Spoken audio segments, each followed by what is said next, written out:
In 2008, Tesla was just weeks away from bankruptcy. Elon Musk had already invested nearly his entire fortune, over $180 million from his PayPal success. SpaceX had failed 3 rocket launches in a row. His personal life was collapsing. He was down to his final resources, and the world was calling him a failure. In a desperate email to friends that year, he wrote, "I could either watch it die or put everything I have left into it and make it work." What came next would change history. Before we talk about Elon Musk, let me tell you a story. Because at the end, you will understand why destiny has its own timing. In a land where fortunes rise and fall like shadows, 2 boys grew up as best friends. One was the son of a powerful royal advisor, the other the child of a humble shepherd with nothing but a few goats. Years passed. One became the ruler of the land. The other remained a shepherd. Then came a harsh season. His goats died. His children starved. His wife said, "Your friend is the ruler. Go to him." He arrived at the palace. For 3 days, the ruler welcomed him with honor. On the final night, the shepherd shared his suffering. The ruler listened and gifted him 2 goats. The goats died. He returned. Again, 2 goats. They also died. A third time, humbled and broken, he returned. This time, the goats lived. They multiplied. His fortune began to grow. Years later, he returned to the palace, not out of need, but gratitude. Again, 3 days of honor. On the final day, the ruler surprised him. 100 goats, 100 cows, and the title of governor. The shepherd, shocked, asked, "Why did you give me so little when I was starving, and so much now that I am already successful?" The ruler replied, "Those first times were the days of your destiny to lose. Had I given you everything then, it too would have vanished. Now your season has changed. Even the dirt you touch turns to gold." Just like the shepherd, Elon Musk endured seasons of failure. Zip2 nearly collapsed. He was removed from PayPal. SpaceX rockets exploded. Tesla was days from death. But he kept coming back. Not once, not twice. Like the man with the goats, he persisted until his time arrived. And when it happened, everything he touched began to grow. Tesla, SpaceX, Starlink, Neuralink, Solar City, a vision transforming into an empire. This is the story of transformation. How Elon Musk built a billion-dollar empire, not through luck, but by surviving his season of loss and stepping into the season of inevitability. Chapter 2 begins with a young boy from South Africa who dreamed of Mars. Elon Musk was born on June 28, 1971 in Pretoria, South Africa. The world he opened his eyes to was not built for dreamers. His father, Elon Musk, an engineer, was known for his intelligence but also for his harsh and emotionally distant nature. His mother, Maya Musk, a Canadian model and dietitian, raised Elon and his siblings with resilience and discipline. Growing up, Elon was quiet, not the leader, not the athlete, not the popular kid. In fact, most people didn't even notice him. Teachers thought he was disconnected. His own father reportedly called him useless more than once. But Elon had a secret world inside his mind. While other children played, he spent hours immersed in books. He would read for 10 hours a day, finishing 2 books before most kids finished a chapter. Later, he said, "I was raised by books, not by people." At age 9, he read the entire Encyclopedia Britannica. At 12, while other kids were learning how to ride bikes, he taught himself computer programming and created his first video game. He sold it for $500. That game was called Blastar. A small beginning, a child selling code. But just like the shepherd and his goats, only few noticed. He was bullied severely. In one incident, he was thrown down a flight of stairs and beaten until he was unconscious. He spent a week in hospital. His father didn't visit him. Later, Musk said, "If there's anything I've learned, it's that if something's important enough, you do it even if the odds are against you." South Africa at that time was under apartheid. Elon hated the system. He did not want to serve in the army, which he believed was enforcing injustice. At 17, he decided to leave, alone. No guarantee of success. No return ticket. He bought a one-way ticket to Canada using the excuse of visiting his mother's relatives. In reality, he was escaping a life that tried to define him. He arrived in Canada with just a backpack and not enough money to survive. He slept on couches, worked at a lumber mill for $18 an hour, cleaned boilers in a sawdust-filled basement. Hard, dangerous work. He later said that this was the worst job I ever had. But that season of struggle was not a punishment. It was training. Just like the shepherd in our story, Musk was enduring the days of loss. Years later, when people asked him how he achieved so much, he replied, "I don't ever give up. I'd have to be dead or completely incapacitated." That mindset began in those early days. With each job, each hardship, each night reading until sunrise, his vision was forming. At 19, he enrolled at Queen's University. He chose it over other prestigious schools because he believed that the best minds often travel far. 2 years later, he transferred to the University of Pennsylvania. He studied both business and physics, but his true education was happening outside classrooms. He could see emerging technology trends years ahead. He once said, "I thought the internet would change humanity, so I moved to where internet companies were being built." And just like that, he decided to move again. This time to the United States, to Silicon Valley, the land of innovation, and the place where he would face his first great test. If you're still here listening to this story, that means you've already entered the season where success seeks you. If you believe that your time is coming too, consider subscribing, because the stories we tell are designed to prepare you for that moment. Now back to our story. After graduating from the University of Pennsylvania, Elon Musk faced his first major decision. He had two options: follow a safe career path in banking, or commit to a future that only he could see, a future powered by the internet.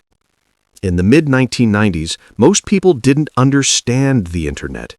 Newspapers mocked it, investors didn't believe in online businesses, but Musk believed the internet would become the most powerful force of global change since the Industrial Revolution. In 1995, he moved to Silicon Valley and enrolled in a PhD program at Stanford University in applied physics.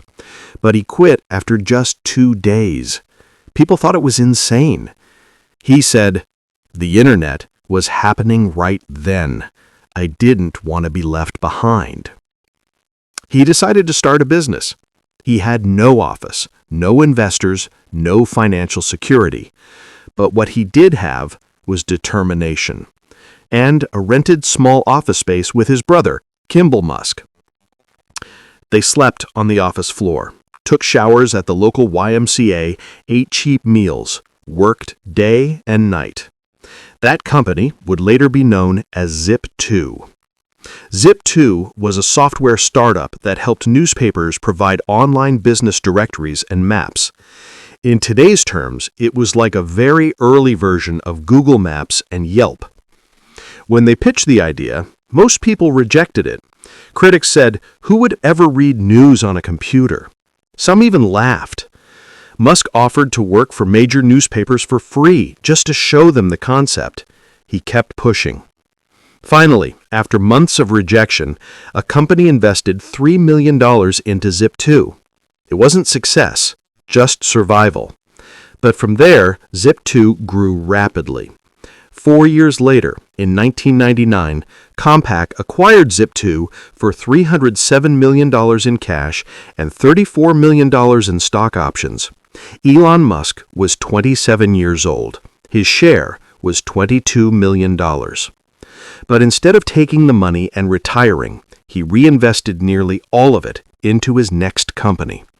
When reporters asked him why, he replied, "I'd rather risk everything on adventure than regret not trying." This was the mindset that would ultimately lead to Tesla and SpaceX. But his journey was not smooth.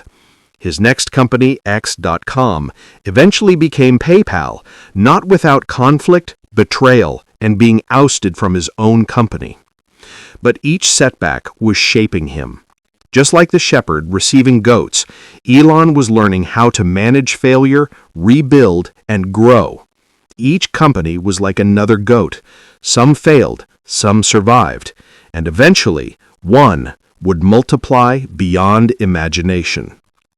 In Chapter 4, we uncover how Elon Musk transformed $22 million into PayPal, stepped into chaos, lost control of his own company, and still found a way to revolutionize global finance. For now, remember this: success doesn't favor the man with the easiest start. It favors the man who persists even after winning. Chapter 4: PayPal, Betrayal, and the Rebirth of Ambition. After the sale of Zip2, Elon Musk received $22 million. He could have stopped there, become comfortable, invest safely, live quietly. But that is not what visionaries do. He believed the financial industry was outdated. Transactions took days. Bank transfers were slow. He saw an opportunity to transform money itself, using the power of the internet. In 1999, at age 27, Elon Musk founded a new company called X.com, an online banking and payment system.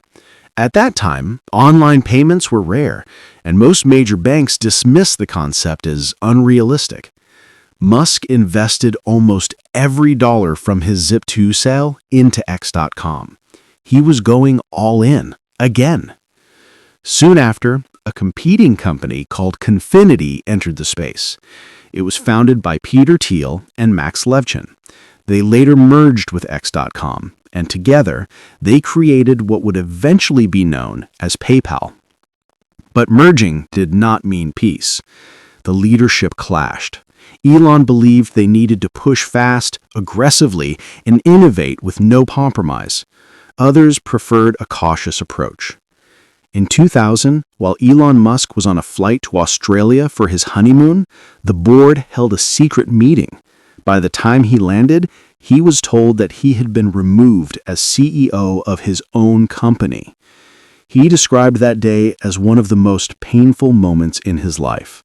Not because he lost power, but because he felt betrayed by those he trusted.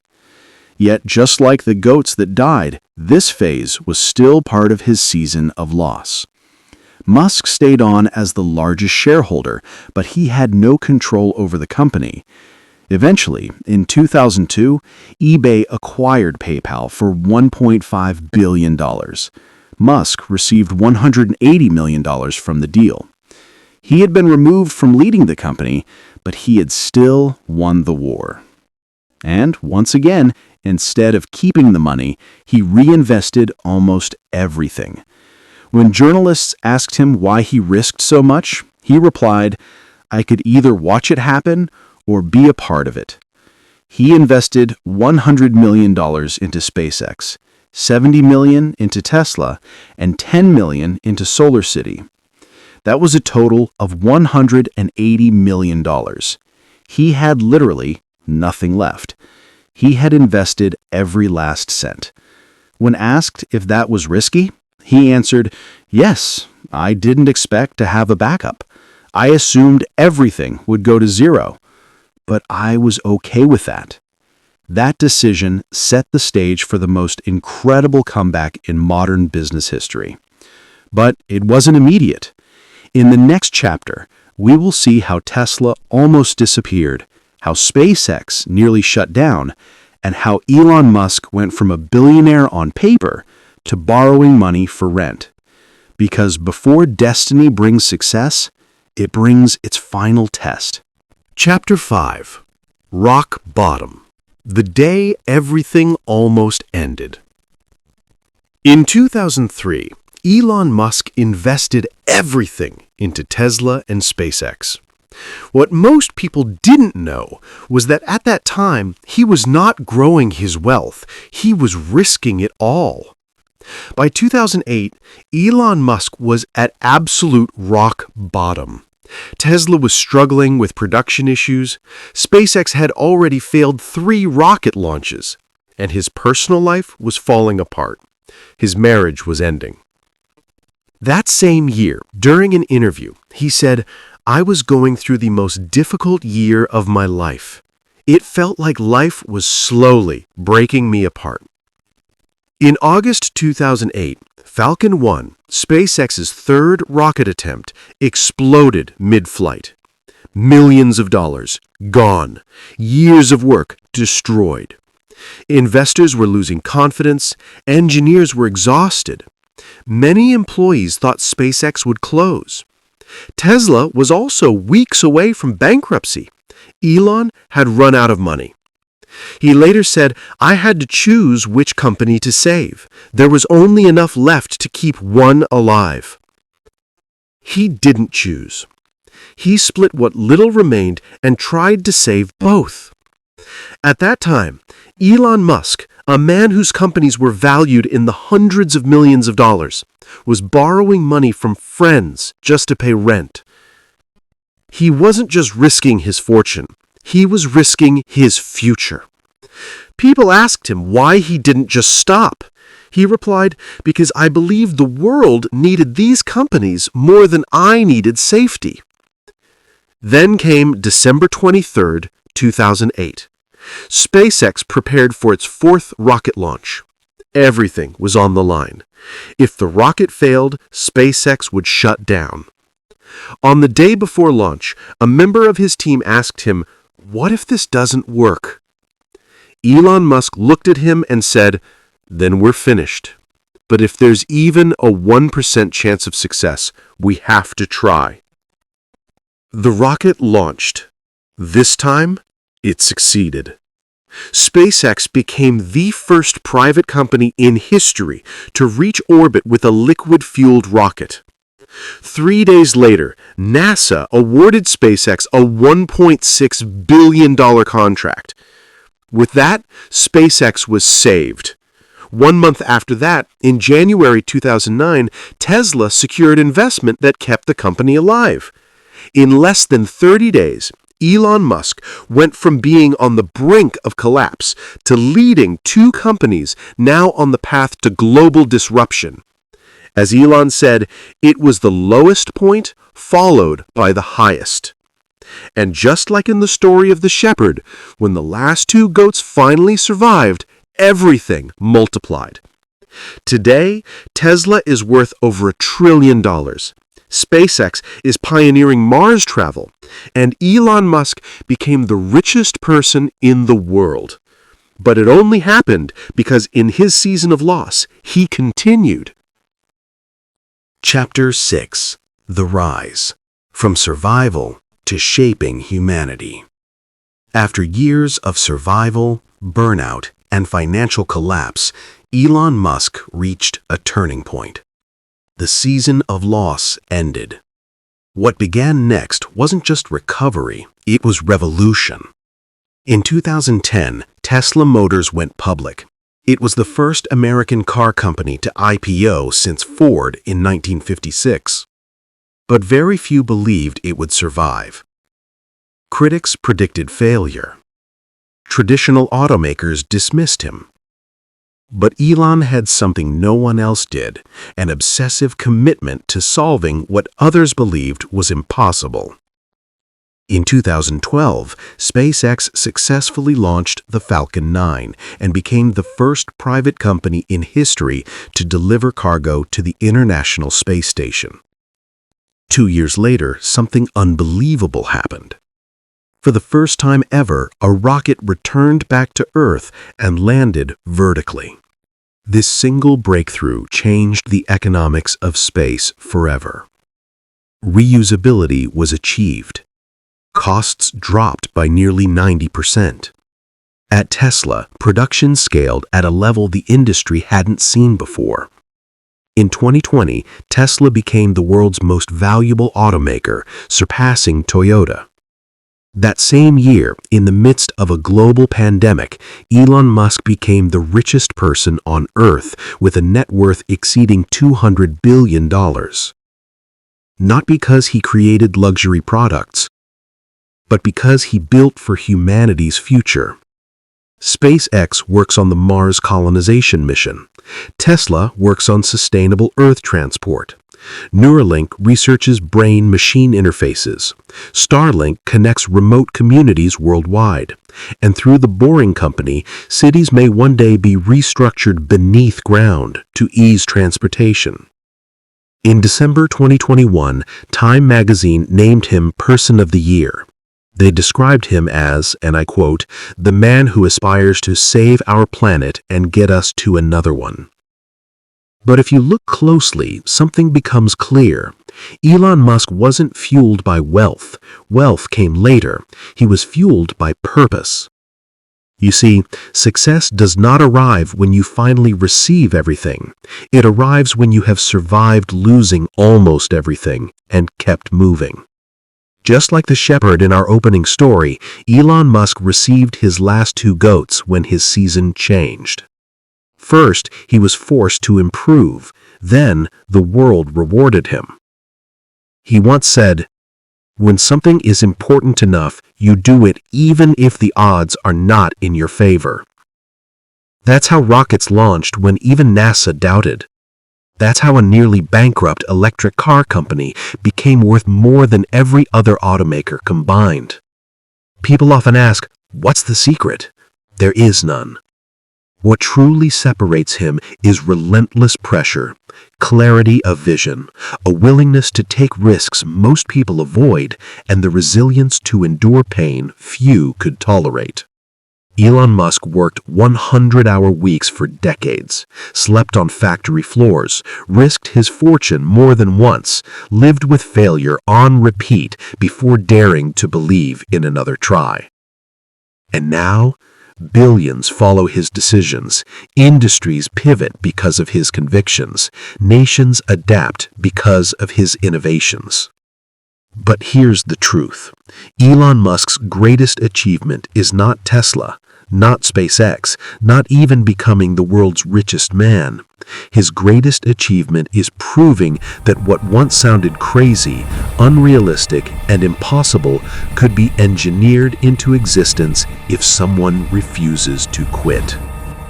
That boy who was bullied until he passed out, that young man who cleaned filthy boiler rooms, that entrepreneur who thought he was days away from losing everything, is now pulling humanity toward a new era.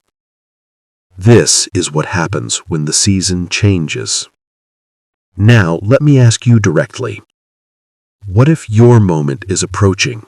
What if everything you are doing right now, every struggle, every quiet night alone while others sleep, is preparing you for a shift?